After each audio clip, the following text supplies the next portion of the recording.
भाजपच्या नेत्या आणि मंत्री पंकजा मुंडेंनी मात्र राजकारणातून निवृत्तीचा विचार मनात येत असल्याचं वक्तव्य केलं आणि त्यामुळे उलटसुलट चर्चा सुरू झाल्या आहेत।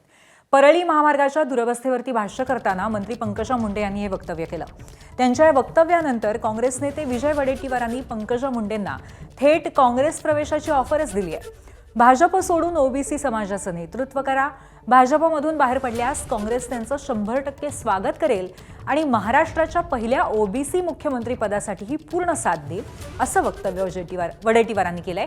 या ऑफरची राजकीय वर्तुळामध्ये चर्चाही सुरू झाली आहे। तर भाजपचे प्रवक्ते नवनाथ बन यांनी मात्र वडेट्टीवारांवरती निशाणा साधलाय।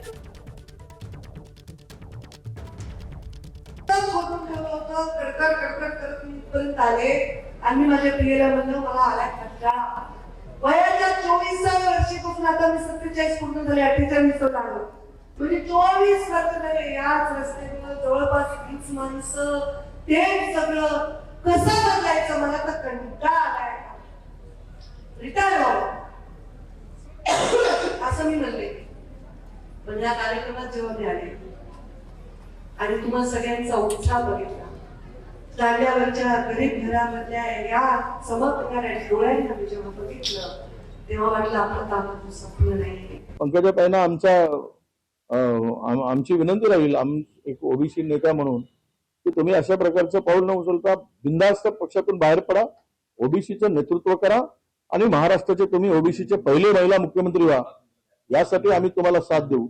बाहेर पडा भाजपातून आणि या मैदानात आमची त्यांना विनंती असणार। पंकजा मुंडे जर का भाजपला बाहेर पडला, काँग्रेस त्यांना पक्ष घ्यायला तयार आहे? 100% घेऊ, हायकमांडला विचारून घेऊ। तो अर्थात माझा अधिकार नाही। तुम्ही म्हणाल की वडेट्टीवार सर्वोच्च नाही आहे। वडेट्टीवार काँग्रेसमध्ये किती दिवस राहणार आहे हे एकदा विजय वडेट्टीवार यांनी सांगितलं पाहिजे।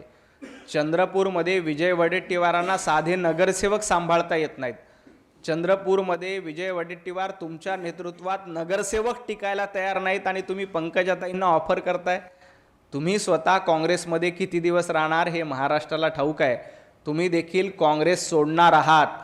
देवेंद्र फडणवीसांचं जे विशेष कौशल्य आहे गळ्याने केसांनी गळा कापण्याचं, ते विरोधकावरच नाही तर ते स्वतःच्या पक्षावर आणि मित्रपक्षावरही वापरतात। त्यातलाच हा कुठेतरी एक परिणाम असेल। त्यामुळे त्यांचं हे वक्तव्य, त्यांच्या वेदना, त्यांची उपेक्षा आणि त्यांच्या घराने जे योगदान दिल्यानंतर त्यांची आज पक्षाला त्यांना ज्या पद्धतीने वाळीत टाकले गेले, त्या अनुषंगानं त्यांचं हे फ्रस्ट्रेशन आहे असं म्हटलं चुकीचं ठरणार नाही।